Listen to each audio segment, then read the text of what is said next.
Sveiki, mėly klausytojai, įsijungę tinklalaidžių ciklą Žalieji pokalbiai. Galbūt šiuo metu keliaujate į darbą ar poilsiauti dviračiu ar pėsčiomis, bet kokiu atveju džiaugiamės, kad klausotės būtent mūsų. Ir su jumis sveikinuosi aš, tinklalaidės vedėja Rugilė Matusevičiūtė. Šio epizodo metu kalbėsimės apie tvarų judumą. Jei specifiškai tai skirsime dėmesį važiavimui dviračiu ir mobiliai programėliai dviratininkams Burbi. 2022 m. spalio mėnesį vyko Aplinkos ministerijos bei Susisiekimo ministerijos ir APVA bei TechZity organizuotas hackatonas Green Life Hack Mobility. Hackatone ieškota inovatyvių sprendimų susijusių su tvariu judumu ir multimodalumu miestuose, bei judumo sistemų prieinamumo gerinimu ir visuomenės keliavimo įpročių keitimu. Hackatone pirmą vietą užėmė Lietuvos dviratininkų bendrijos suburta komanda, parengusi idėją sukurti mobiliąją programėlę dviratininkams pavadinimu Burbi. Šiai idėjai įgyvendinti hackatono organizatoriai skyrė lėšų. Šiandien ir kalbėsimės apie tai, kaip sekėsi kurti Burbi ir su kokiais iššūkiais bei sprendimais susiduria Lietuvos dviratininkai. Na, o programėlė Burbi Bicycle Urban Intelligence suteikia galimybę suplanuoti saugų ir patogų maršrutą kelionei dviračiu ir leidžia prisidėti prie miesto dviračių infrastruktūros gerinimo. Šiandien tinklalaidėje kalbame su vienu iš UAB Burbi įkūrėjų Pauliumi Bakučiu. Sveiki, Pauliau. Sveiki. Su Susisiekimo ministerijos patarėjų darnaus judumo klausimais Nemunu Abukausku. Sveiki, Nemunai. Sveiki. Ir dviračio entuziastų Aplinkos projektų valdymo agentūros pastatų modernizavimo projektų skyriaus vedėjų Vidu Stašausku. Sveiki, Vidai. Sveiki. Apibūdinau Vidą kaip dviračio entuziastą, bet spėčiau visus tris jūs galėčiau kaip dviračio entuziastus apibūdinti. Du dalyviai atvyko dviračiu, pas Nemuną matau dviratis pavaizduotas ant marškinėlių, tai visi reprezentuojam turbūt vertybiškai tą patį norą keliauti dviračiais ir skatinti šitą judumą Lietuvoje ir visame pasaulyje. Bet aišku, kaip visada reikia pradėti nuo problemų, ar ne? Tai su kokiais iššūkiais vis dėlto susiduria tie dviratininkai ir galbūt per tokį praktinį pavyzdį paklausiu, Paulius atvyko iš Kauno, minėjo prieš laidos įrašą, su dviračiu iki stoties, tada traukiniu turbūt, ar ne? Autobusu ir tada vėl dviračiu iki mūsų įrašo. Tai jeigu reikėtų lyginti Vilnių, Kauną ir apskritai Lietuvos didmiesčius, kaip čia tas judėjimas tais dviračiais patogus, ar dar yra kur tobulėti? Jo, tai Vilniaus centre ir senamiesty yra tų iššūkių. Žinom, kad nuo, pavyzdžiui, stoties nuvažiuoti žemyn į centrą, reikia važiuoti per Bruką, reikia važiuoti per siauras gatvytes, jos nėra labai išvystytos, nėra ten kažkokios atskiros infrastruktūros, tenka kartu su automobiliais važiuoti, nebent nori per išlaužytų šaligatvius kartu su pėsčiaisiais ten dar irgi stumdytis, nėra smagu. Tai jo, ir yra todėl didelės perspektyvos kažką šioje vietoje nuveikti.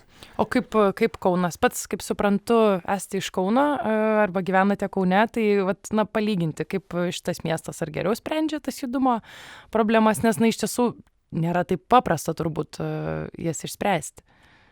Sakau, Vilniui viena specifika, ne? Vilniui neišeina labai jau ten puikiai važiuoti per senamiestį, nes jisai tikrai daug ten to Bruko, neišspręst kai kurių yra problemų susisiekimo, nemažai ir automobilių. Kaune kita specifika, Kaune mes turim paprastesnę tą infrastruktūrą, daugiau vietos padaryti kažką, bet nebūtinai tai yra padaryta. Tai iki stoties konkrečiai atvažiuoti Kaune yra lengviau negu Vilniuje. O kaip jūs, Vidai, irgi dviračių entuziastas, kaip vertinate dabartinę tą dviračių infrastruktūrą? Nebūtinai didmiesčiuose, bet gal apskritai Lietuvoje, jeigu teko ir užsienyje keliauti dviračiu, tai palyginti. Tai jo, teko keliauti ir užsienį nemažai ir Lietuvoje. Lietuvoje gal taip, kaip sakyti, tokio turizmo dar ne tiek daug esu daręs, kad išvažiuoti ir po Lietuvą važinėti. Bet, artimiausia, pavyzdžiui, kur ir Vilnių, sakykime, manau, viena geriausiai vystomų sistemų pastaruoju metu. Be abejo, ir Kaunas matosi, kaip tobulėja tie dviračių takai. Tik tiek, kad kai reikia dar atvažiuoti, kad ir į čia, šiandien taip pat važiuojant, tai aš važiavau su visų automobilių srautu ir tikrai nesimėčiau važiuoti dalį tuo šaligatviu, tokį matom, kokie tie šaligatviai pas mus dar yra, plytelės, kaip sakyti, su visokiais kantais ar ne, bordiūrai dar kai kur. Tai ta prasme galima atvažiuoti ir lyg ir saugiau nuo mašinų srauto, bet man, pavyzdžiui, šiandien saugiausia ir greičiausia ir gal ir maloniausia buvo važiuoti tai autobusų juosta.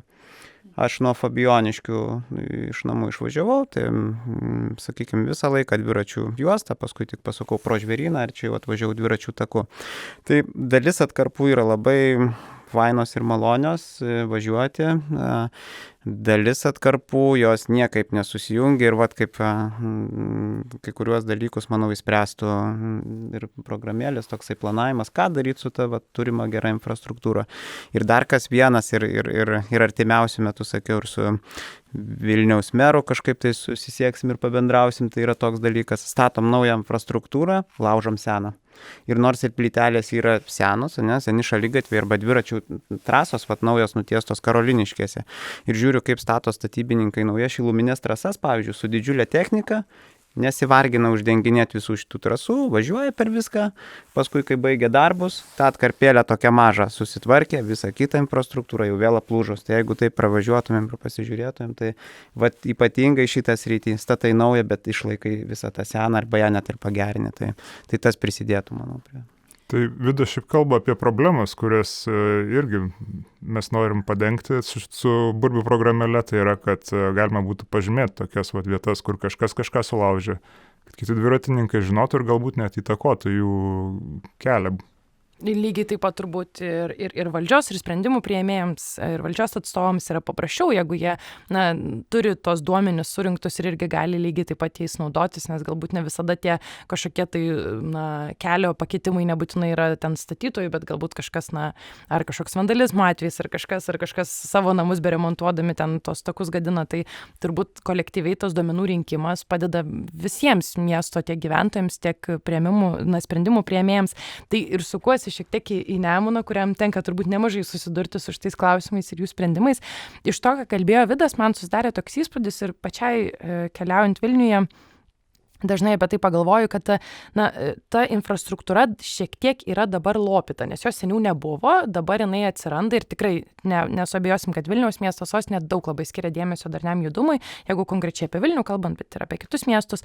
Ir atsiranda tie nauji takai, bet jie dar nėra susijungę, kai kur tą padaryti yra lengva, kai kur gatvės jau ir taip yra plačios užpildytos ir tam takui kaip ir vietos nebėra ir nėra tokios subalansuotos vieningos sistemos. Ir kai tu keliauji transporto priemonė iš kažkur toli, tarkime, kad ir kokių Fabijoniškių, to kelio visai yra iki centro, tai labai pamatai tą, kad kažkur važiuoji tobulų plačių takų, apšviesta soliukai, apželdinta, kitur jau žiūri spustys spaudėsi su automobiliais. Tai ar galima būtų teikti, kad kol kas dar neturime to vieningumo ir link to bandome eiti? Jūs paminėjot klausimą turbūt patys svarbiausia infrastruktūroje, tai du turbūt ir yra tie kriterijai, kurie lemia, ar infrastruktūra dviračiams yra tinkama ar ne. Tai yra jos junglumas ir saugumas. Saugumas turiu omeny ir tas infrastruktūros specialistui suprantamas ar ne, kad nebus eismo įvykių, bet ir subjektyvus, kurį supranta pats naudotojas. Ar man saugu, ar saugu išleisti vaiką į mokyklą, pavyzdžiui, tą dviračių infrastruktūrą. Tai vėlgi ir grįžtam prie to ir būtina tiesiog miestuose tą junglumą užtikrinti. Jeigu nebus junglios infrastruktūros, dėja, bet labai didelio šuolio dviratizme mes nepasieksim. Čia pavyzdį galima naudoti ir tokį, ar jūs važiuotumėt su automobiliu iki mokyklos, pavyzdžiui, 5 km atstumą, kai 200 metrų jį pasistumti kažkur tai reiktų arba persinešti su pagalba draugų ar ne, tai turbūt, kad nevažiuotumėt. Lygiai tas pats yra ir su dviračiais. Dėja, dar kartais ir diskutuojant su kai kurių savivaldybių specialistais, jie nemato problemų. Tai kas čia sako, tą dviratį pasineš, taigi nusikels nuo bordiūro, užsikels vėl, nieko čia tokio. Tačiau tai yra problema ir mes bandome su savivaldybėm šnekėtis ir labai smagu, kad esam išgirsti. Ir Vilniaus pavyzdys šiuo atveju yra labai sveikintinas ir geras. Taip, trūkumų yra ir trūkumus reikia spręsti, aišku, ir Roma ne per vieną dieną statėsi, kaip sakoma, ar ne, bet tendencijas mes matom geras. O tokie pridėtiniai dalykai, kaip pavyzdžiui burbių programėlė, tai jie aišku, nėra, kad išspręs problemą, jie atsiradusi savaime infrastruktūros problemų neįspręs. Bet kaip Paulius gerbiamas ir minėjo, jie įspręs ką? Kad galime būti išgirstiems. Galima aplenkti tam tikrą maršrutą ir išvengti pavojų. Galima, nežinau, tiesiog informuoti savivaldybę apie tai, kad yra problemos. Tai yra labai labai skatintinas ir geras dalykas. O kokie yra tie tikslai apskritai darnaus judumo Lietuvoje? Vat jūs paminėjot, kad sukurti tą vieningą sistemą yra labai reikšminga, bet ar turime kažkokius išsikėlę tikslus, kažkiek dviračių takų ar kažkoks procentas? Žinau, Vilniaus miestas irgi siekia padidinti procentą keliaujančių dviračiais. Ar yra Lietuvos mastu kažkokie išsikelti ambicingi tikslai tą darnų judumą skatinti? Taip yra, iš tikrųjų, ir tame labai didžiulę dalį užima būtent dviračių transportas.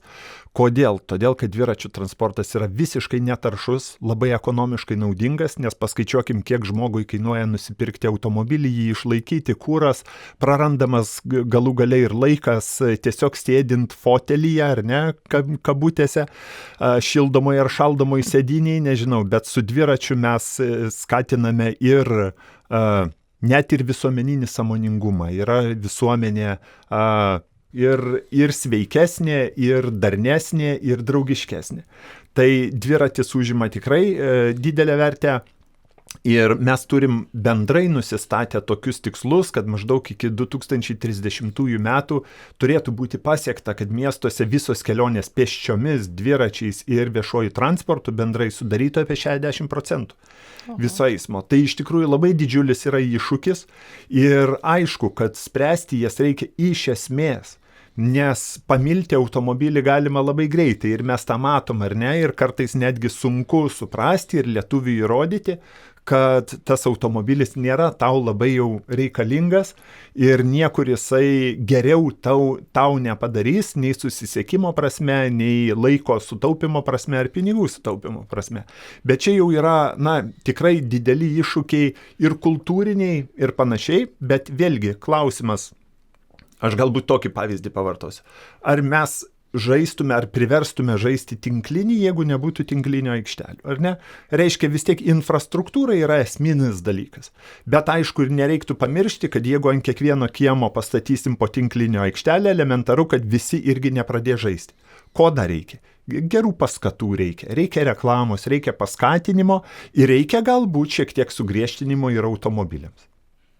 Vidai, ar turite kažkokių pavyzdžių, tokių pozityvių, kas jums kaip dviratininkui, dviračių entuziastui yra, į ką vertėtų atkreipti dėmesį, ar ne, kaip yra sukuriama infrastruktūra, kas tenkina tos dviračių vairuotojus ir skatina sėsti ant to dviračio? Yra kažkokios gatvės ar miestai, į ką mes galim kaip į pavyzdį atsisukti tiek Lietuvoje, tiek užsienyje? Tai be abejo, tų pavyzdžių gerų yra net, pavyzdys aišku, Skandinavijos šalys. Tai vien jau taip infrastruktūros buvimas, tiesiog labai tvarkingas suženklinimas visos infrastruktūros.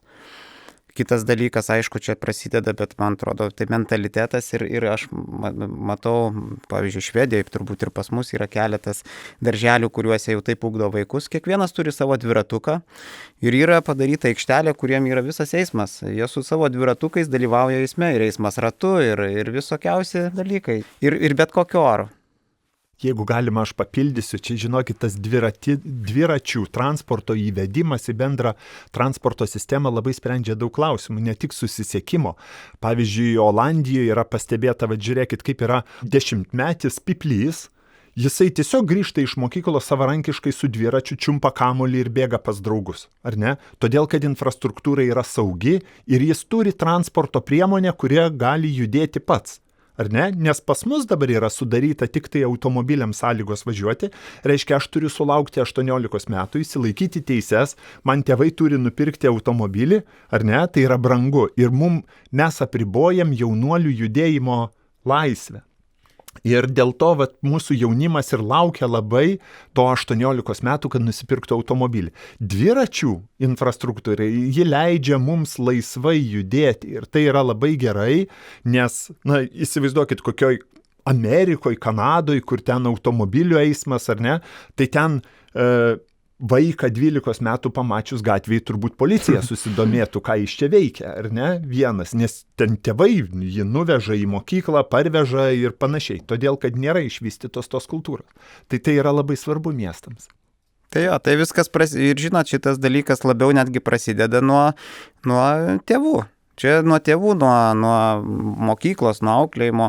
Aš sakau, jeigu jau jam paduodi šitus įrankius, dviratuką ar ne, ar dviratį jau darželį, jisai pradeda su tuo mokykloje skatina. Taip, tėvai ne kaip tik sako, kad tu nevažiuok, bet surandam kaip tik būdą kažkokį, kad tu atvažiuotum. Tai ne, visi su mašinom atveš, dar prie pat pastatys, prie pat pėsčių perėjos. Tai man tas dalykas labai užstringa ir iš karto matosi, kad jeigu tu pradedi nuo kartos, ar ne, nuo mažiausios kartos, ir mūsų ta visuomenė paauga, tai jau tas labai jaučiasi.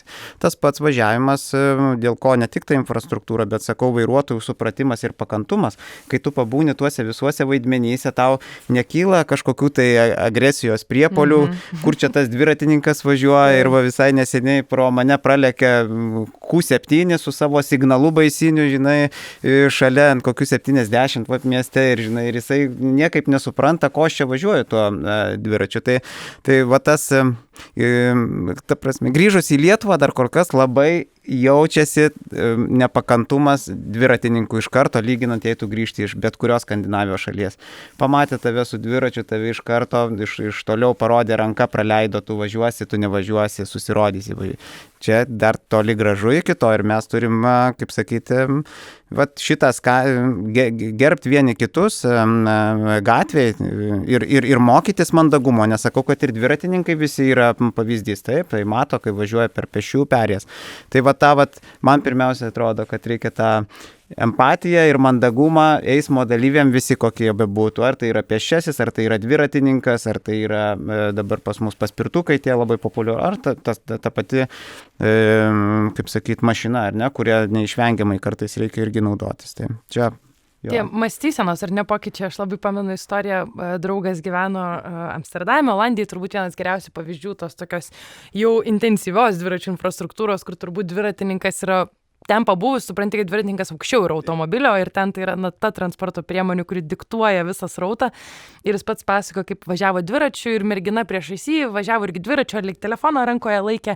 Ir jie susidūrė ir jisai puolė jos atsiprašinėti ir jinai pakilo, sako, oi, nesijaudink, čia juk Amsterdamas. Aš pati, sako, užsižiopsojau, dviračių eismas čia yra intensyvus. Tas toksai dviratis ten jau yra pagrindinė, tokia eismo variklis ir tenais, tu turi suprasti, kad tu turi būti susikaupęs, nes tas iš tiesų net ir kaip pėstysis eini, turi apsižvalgyti eidamas per gatvę, nes tas rautas yra toksai intensyvus, bet tuo pačiu tai yra, įkvėpia tikrai ir miestas gerokai gražiau atrodo, matant tokius pavyzdžius.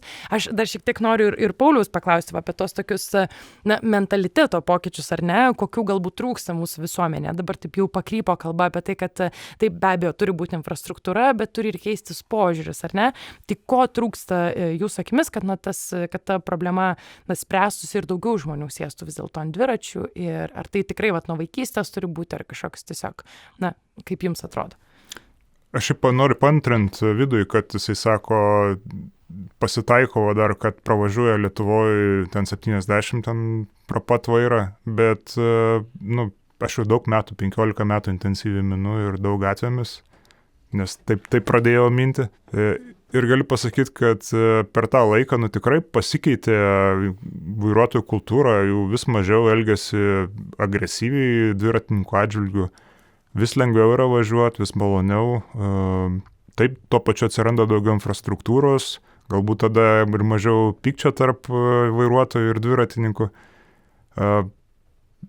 O ką daryti, kad ta kultūra dar gerėtų, tai aš visiškai irgi sutinku su pašnekovais, pirmiausiai nuo mažo amžiaus ugdyti vaikus, kad jie suprastų, kad yra pasirinkimas ne tik automobilis, kad yra dviratis. Nežinau, galbūt net ir pešiam, kad galima eiti. Kas skamba galbūt neįtikėtinai.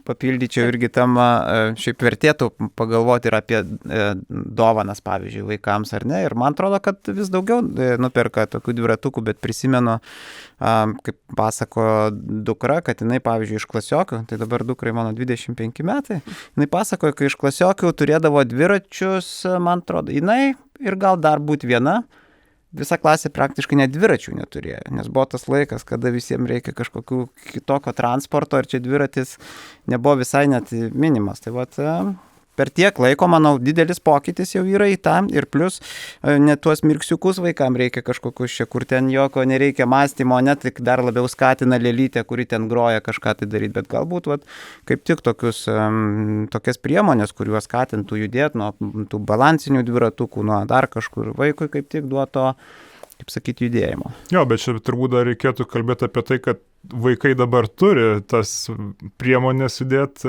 tačiau neturi gal supratimo, kad tą patirtį vėliau galima perkelti ir į kasdienį gyvenimą, į savo, nežinau, važiavimą į mokyklą ir toliau į darbą. Taip, pavyzdį reikia rodyti, jo, kartu važiuoti. Aš dar ir tokį sisteminį dar galbūt požiūrį paminėčiau ir čia tikrai turi valstybė stipriai prisidėti, nes mes ir kalbam, gerbiami kolegos, sako, kultūros kėlimas, skatinti nuo mažens, bet valstybė tada turi užtikrinti, kad terpė tam skatinimui būtų, ar ne? Nes jeigu nebus infrastruktūra saugi, jeigu bus galimybė, kaip minėjo pavyzdį, su Q7 arba su BMW X6 ar panašiai, ar ne, pravažiuoti pro šalį labai greitai, nevaldomai ir panašiai, be baudžiamumo, ar ne, ir panašiai, be tam tikrų suvaldymo priemonių, tai irgi bus sunku pasiekti, ar ne? Nes taip ir yra kalbama maždaug, kad vis tiek ta tolygi logiška infrastruktūra, kuri yra patogi, aiški visiems eismo dalyviams, nusakanti tavo ribas, nusakanti tavo važiavimo tempo galimybę, nusakanti kokio eismo dalyvio tu čia turėtum ir galėtum laukti, jį ir padaro tvarką.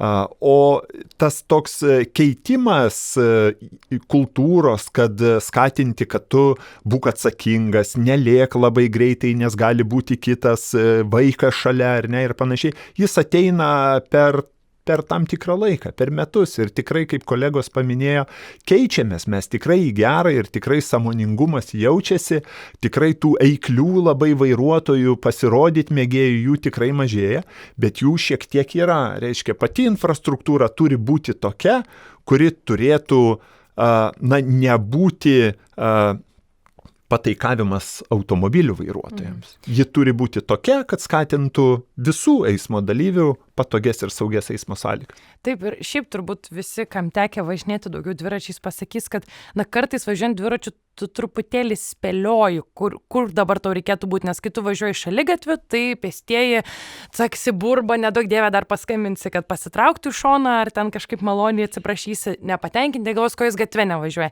Išvažiuoja gatvę, vairuotojai pro tave pralekia, pypsina, ko jis į šaligatvį nevažiuoja. Ir tada tu kartais, jeigu nėra to tau atskiro designuoto tako, tai tu truputėlį ir nežinai, kurioj toj eismo daly būti, ar ne? Ir dar kaip pavyzdys, neseniai Vilniuje sukurta pirmoji ta gatvė, kurie dviratininkas yra visiškai lygiavertis ir gal netgi toks aukštesnis eismo narys, dalyvis, kuriam suteikiamos visiškai tokios patogios sąlygos, kas yra šiek tiek ironiška, nes dviratis visada turėjo būti lygiavertis eismo dalyvis, bet vis dėlto jis toks paliktas yra kartais kaip vairuotojas tu paliktas įsispėlioti, ar man čia dabar pėsčiųjų taku eiti, ar man čia važiuoti, ar man čia gatve dabar važiuoti ir kur aš turėčiau būti. Tai kaip tą spręsti? Labai geras klausimas ir toks yra netgi angliškas terminas, kad turėtų būti infrastruktūra self-explaining, reiškia save paaiškinanti.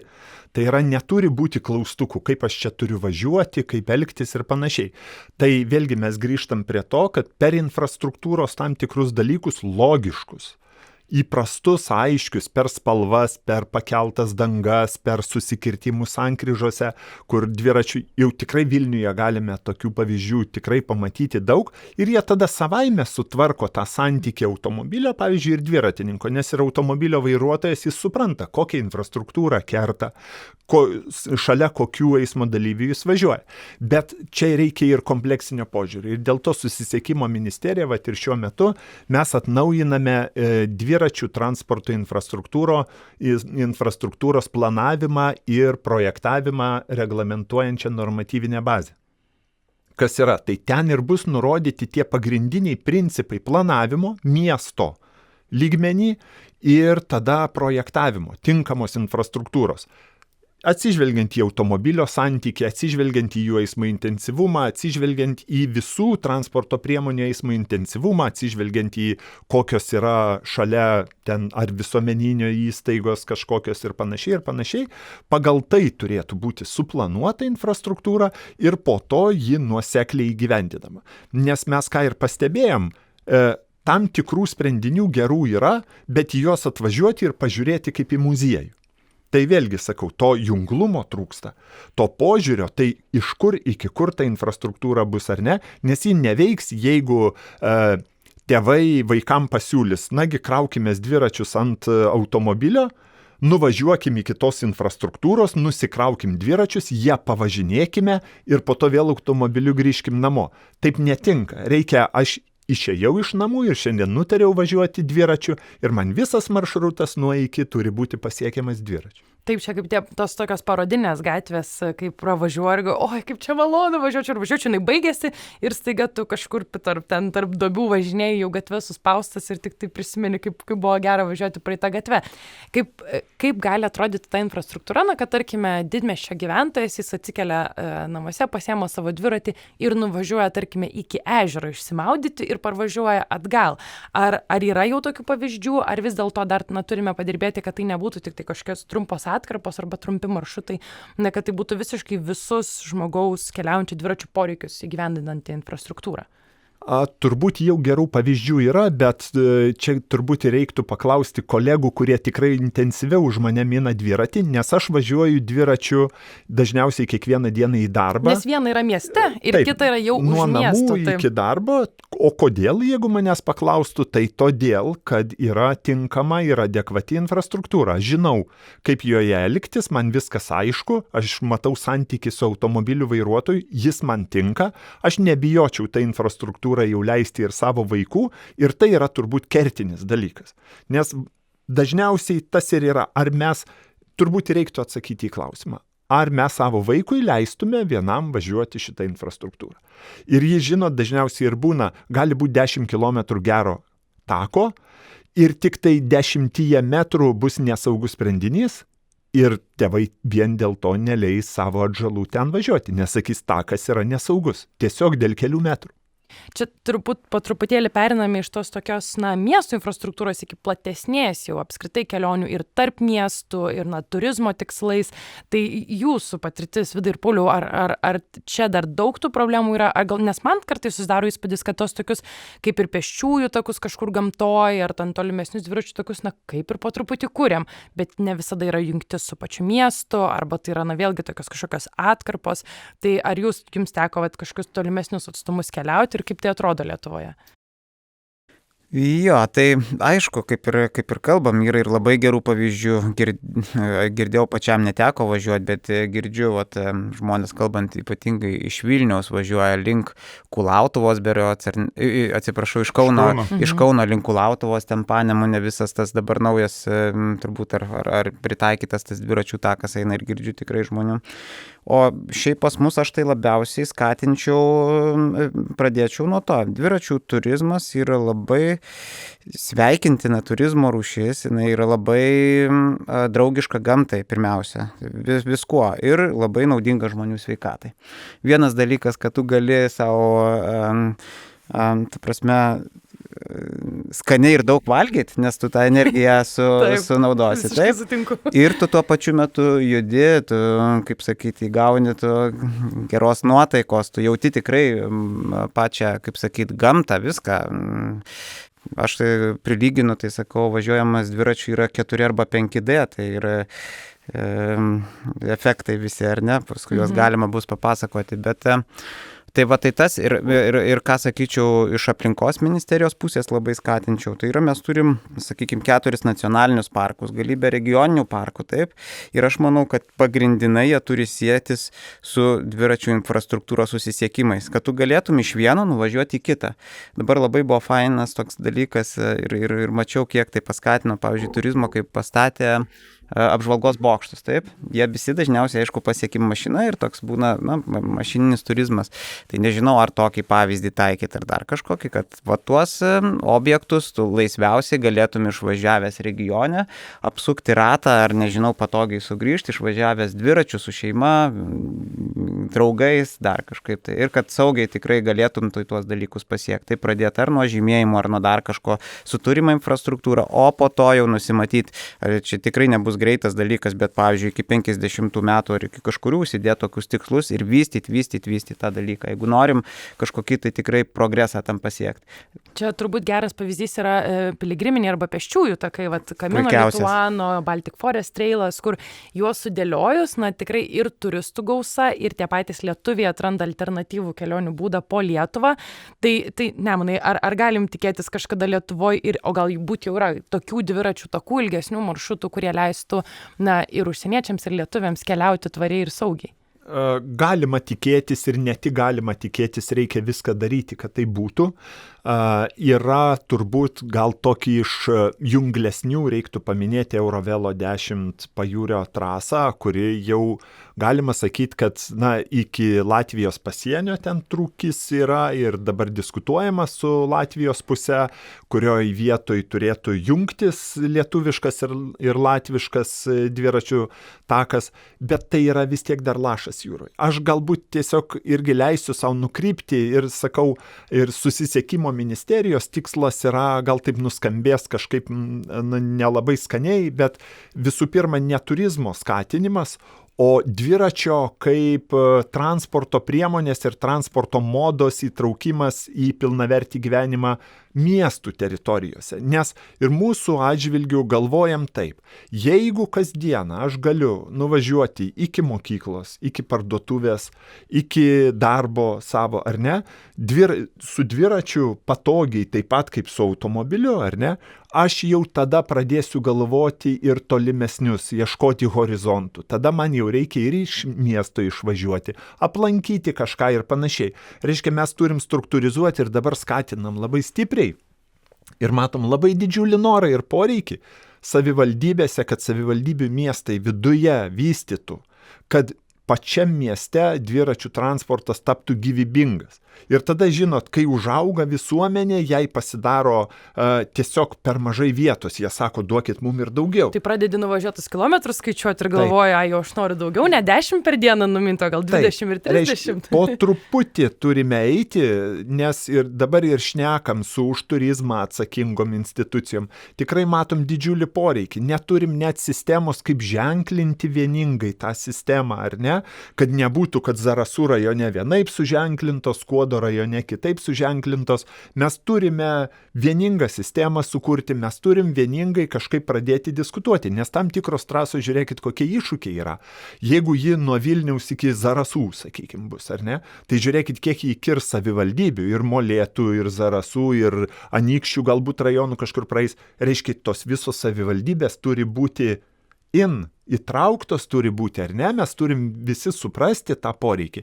Tai iššūkiai tikrai yra dideli, o techniniai įgyvendinimai po to, o galbūt privačios žemės, galbūt dar kažkas yra, tikrai, bet reikia galvoti, reikia daryti, o nesakyti, kad mes nieko neturim ir nieko nereikia. Tai čia iššūkis didelis ir susisiekimo ministerija tikrai bando tą visuomenę visą suburti. Mes labai intensyviai bendraujam ir su Lietuvos dviratininkų bendrija, turim atnaujinę tą nuolatinę dviračių transporto plėtros skatinimo darbo grupę, kurios apimty mes diskutuojam, tai kągi galėtume padaryti. Ir tikrai matom, kad yra veiklos ir tikrai įsitraukti, ir kartais ir tos pačios paminėtos savivaldybės nori daryti, bet dažnai nežino kaip, dažnai nežino, ar gerai daro. Tai čia reikia ir ekspertinės nuomonės, čia kaip ir minėjau, tos normatyvinės bazės reikia, kurie aiškiai tau pasakytų, kaip ir kokie sprendiniai turi būti. Na taip, Pauliau, taip iš plačiai labai aptarėm kontekstą, kuriame tie dviratininkai gyvena arba kokiame pasaulyje norėtume, kad žmonės dviračiais važinėtų. Ir pagaliau atsidūrėme ties tą burbių programėlę, kur yra vienas iš sprendimų, ar ne? Na ką ir paminėjo Nemunas, tie infrastruktūriniai tokie sprendimai, kurių labai reikia. Tai norisi, kad šiek tiek pirmiausia galbūt plačiau ir papasakotum, kaip kilo ta idėja, kokių problemų kontekste atsirado mintis tą burbių sukurti ir kokias tada problemas sprendžia šitą programėlę. Tai pirmiausiai tai atsirado iš to, kad dviračių takai savivaldybėse yra labai fragmentiški ir jie dažniausiai nesijungia arba jungiasi netinkamai, arba tik tai retas iš jų gerai susijungia tos atkarpos. Tai mes ir pagalvojam, kad dviratininkam reikia kažkokios tai priemonės, kurie galėtų patogiai orientuotis mieste ir jausti miesto pulsą. Tai reiškia, kad jeigu matome, kad dviračių takas eina, baigėsi ir tada tuščia, ne, ir iki kito dviračių tako yra, kaip minėta, ten kokie 300 metrų neatkarpa. Kaip mes galim tai spręsti? Mes tada ieškome alternatyvių tinklų, alternatyvių gatvių, pėsčiųjų takų, ne pėsčiųjų takų, o šaligatvių ir bandome pačiu geriausiu būdu parodyti dviratininkui kelią. Plus tas problemas, kurios matomos yra plika akim duobės, nežinau, nutrūkstanti atkarpa, remontai, kaip paminėjo Vidas, kad vidury kelio ten padirbėjo ir sugadino naują dviračių taką. Tai tie dalykai pas mus į sistemą yra įrašomi ir patys vartotojai netgi gali juos įrašyti, mes suteikiam tokią galimybę.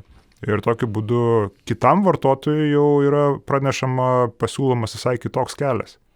Tai toks kaip socialinis maršrutizavimo įrankis, pavadinkim, kur dalyvauja ne tik tai kūrėjai to įrankio, bet ir vartotojai. Kaip savivaldybės, nežinau, turbūt pradėkim nuo Kauno, nes pradėjot nuo Kauno, bet kaip suprantu, galbūt noras yra ir augti.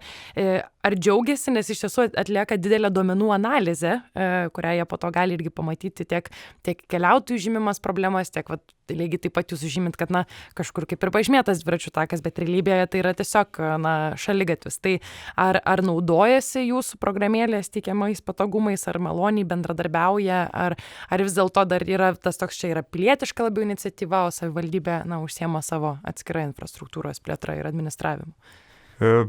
Aš negaliu pasakyti, kad savivaldybės yra labai laimingos, kai jom pateikia problemų sąrašas. Bet, pavyzdžiui, Burbių projekto rėmuose Kaune mes išgryninom ir pamatėm gatves, ramaus eismo gatves, kurios mums aktualios, kurios yra be galimybės važiuoti prieš eismą ir neturi, pavyzdžiui, vienpusis eismas išskyrus dviračiams lentelių. Nors ten tikrai būtų galima važiuoti dviračiu. Tai ir taip turim tokį sąrašą, jį artimiausiu metu pateiksim Kauno savivaldybei. O kas liečia, turbūt dalį klausytojų gal nustebins, kad mes tik tai Kaune dirbam, bet ketiname šį rudenį ir pajudėti su Vilnium. Tai šiuo metu bendraujam su Vilniaus savivaldybė, klausiam, ar jie galėtų patikslinti savo duomenų žemėlapį, nes jie turi tokį žemėlapį, pėsčiųjų ir dviračių takų sąrašą, kuris yra geografiniais duomenim paremtas. Mes norėtumėm jį naudoti. Ir čia ir Nemunui sakiau, reikia mums visokių duomenų, duokit, ką turit. Mes labai daug visko norėtumėm panaudoti, kad kuo tikslesnį tą kelią pateikti vartotojams. Tai Nemunas taip labai, matau, nemažai čia pasikalbėjom puikiai apie ateities planus, pakalbėjo, kas užveda šiek tiek į laidos pabaigą, noris ir pakalbėti apie ateitį, kokie yra tie tikslai ir norai, ir gal pirmiausia į Vidą pasikreipsiu, ko norėtųsi tikėtis, ko dviratininkai tikisi ateityje, kokių infrastruktūros pokyčių ir kas jums atrodo iš jūsų perspektyvos, tokie prioritetiniai pokyčiai, kurias labiausiai reikėtų orientuotis. Tai, man atrodo, reikia skatinti tokių iniciatyvų, kaip Paulius, kurie tokius dalykus, Burbių programėlių, matom, kaip žmonės, vairuotojai arba automobilių naudoja Waze, pavyzdžiui, programėlę, kuri yra labai patoginai su tavo, kaip sakyti, suprogramuoja tau kelią kažkokį ir tą greičiausią maršrutą ir jinai veikianti ir žmonės matom, kaip jie aktyviai naudoja. Tai čia yra vienas iš sveikintinų dalykų ir sakyčiau, kad pirmiausiai pradės viskas spręstis ne tik duomenų gavimas, infrastruktūra ir visi kiti dalykai, jeigu žiūrėsim į tokius kūrėjus kaip jie, institucijose ypatingai, ne kaip atėjo vėl čia kažkokios tai kokios šitos informacijos, čia netaip svarbu ar ne, bet kad tas bendradarbiavimas būtų iki galo užtikrintas ir juos žiūrėti su pasveikinimu, kad dar tokius dalykus kažkas tai užsiima ir kūrė ir siekia tokių dalykų, tai aš nežinau, kažkaip reikia, kad tas būtų skirtas ir finansavimas, ir užtikrintas kažkokiu tai būdu ir kad galėtų žmonės kurti tokius dalykus. Aš manau, kad vienas iš svarbesnių dalykų, ir jeigu tai galima, jį reikia plėtoti Lietuvos mastu, yra matyti, kad keletas tų didžiųjų miestų, tai būtinai juose padaryti 10, sakykime, 10 tam, jeigu taip tik tai gaunasi, tai aš sakyčiau, kad čia būtų siektinas dalykas ir jisai tikrai prisidės prie visų kitų, kaip sakyti, visų kitų ir infrastruktūros gerinimo, ir žmonių tarpusavio. Ta prasme, pagarbos.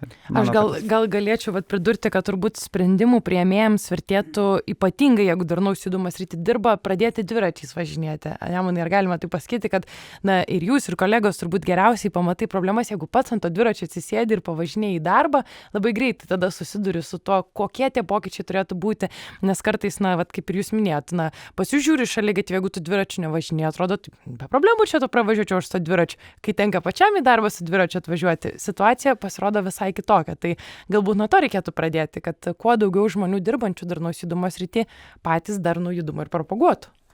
Be abejo, 100% sutinku, kaip galima vertinti situaciją tik tai sėdint kabinete, ar ne? Aš galiu turėti be galo daug duomenų, bet savo kailių nepajutęs, tikrai sunku yra įvertinti ir, kaip ir minėjau, tas jaučiasi kartais.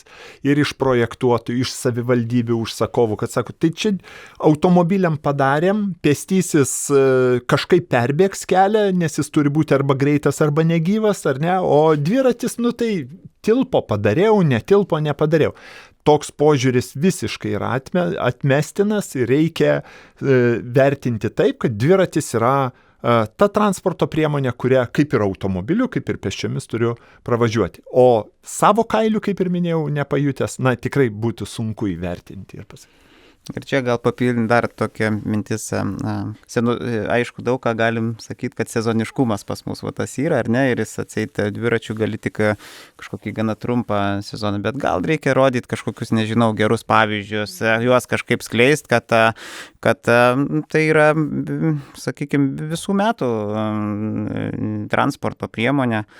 Aišku, pasirūpinti reikia tų kelių nuvalymų, privažiavimų iki tų kelių, ne tai, kad tik dviračių taką nuvalysim, bet turim atvalyti ir visą infrastruktūrą, kaip ir sakykime, visiems ir neįgaliesiems, ir kaip sakyti, mamoms su vaikais, su vežimėliais važiuoti.